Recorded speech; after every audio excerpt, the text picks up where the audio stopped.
I'm often asked, what is a Sufi? What is the way of a Sufi? Well, in my understanding, a Sufi is a human being, awakened to the clear light of presence. The many variations of theology, belief, ethical conduct, poetry, creativity, humor, love life, all these are derivative from this fundamental, non-conceptual experience of what I'm calling presence, or what in classical Sufi terms is called tawhid, or oneness. But coming back to what is a Sufi, it's not entirely accurate to call someone a Sufi, since that name implies a definition. There really is none. The essence of Sufism is non-definitive. It's not a certain belief system or a religious narrative or a rule of correct behavior. It's more like a fragrance rather than a flower, more like a gesture than a statement, more like warmth itself rather than a certain kind of coat.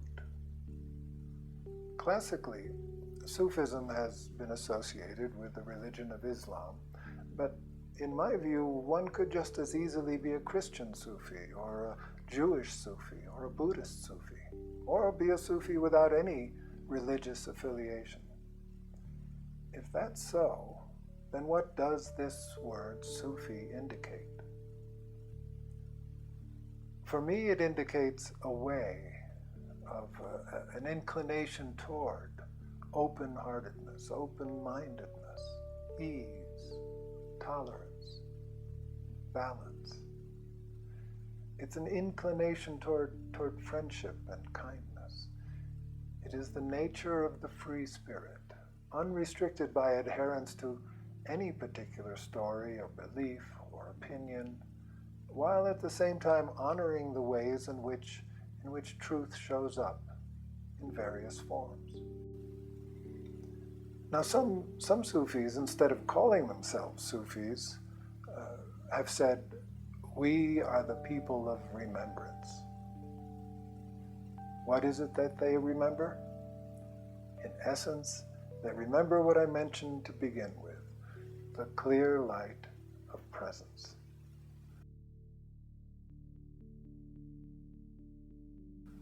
Presence could be called God, or Allah, or Buddha nature, or 100 other names.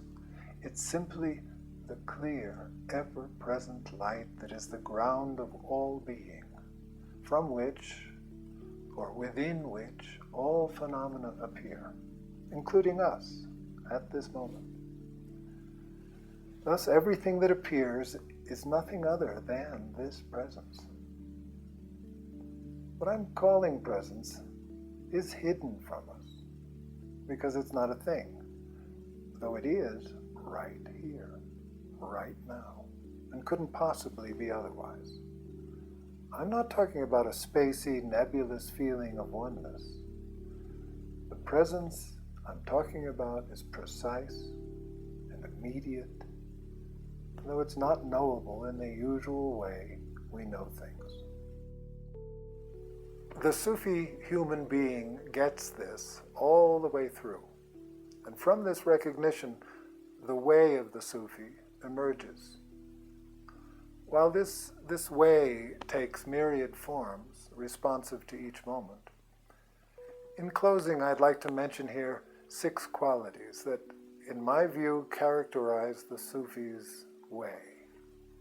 First, the Sufi's way is poetic. It's poetic in that the language she uses, the teachings given, and the practices suggested tend to be non-definitive, precisely because the actual event of mystical recognition is inexpressible. The Sufi's way is not an art of conclusion-making, but continually tries to sabotage the reifying tendencies of mind and language, while at the same time revealing that in the crucible of the here and now, nothing actually comes into being. Second, the Sufi's way is universal.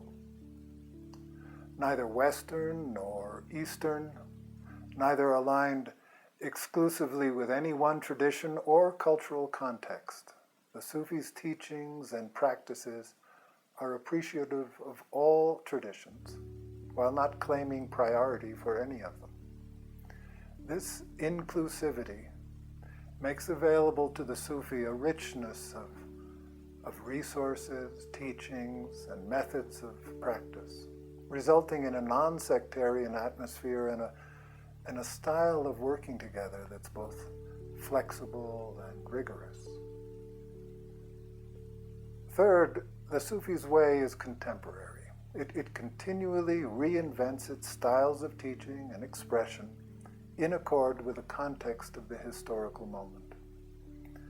The available technology, cultural sensitivities, and aesthetic of the times. Fourth, the way of the Sufi is experiential. It privileges direct experience over received knowledge. While the Sufi may at times speak descriptively or philosophically, these expressions are offered for their capacity to open up possibilities of mystical recognition, and not to substitute for it. Cultivating direct mystical experience is the main point of Sufi teachings. Fifth, regarding ethics and rules of conduct, the Sufi's way is simply kind. Here, the Sufi would rather be humble than assertive, valuing the kindness that naturally arises from the initiatory experience of presence, over any attempt to legislate right or wrong behavior. This style of kindness is a moral sensitivity, free from the judgments that alienate us one from another in these matters. And finally, I must include here the sense that the Sufi's way is beautiful.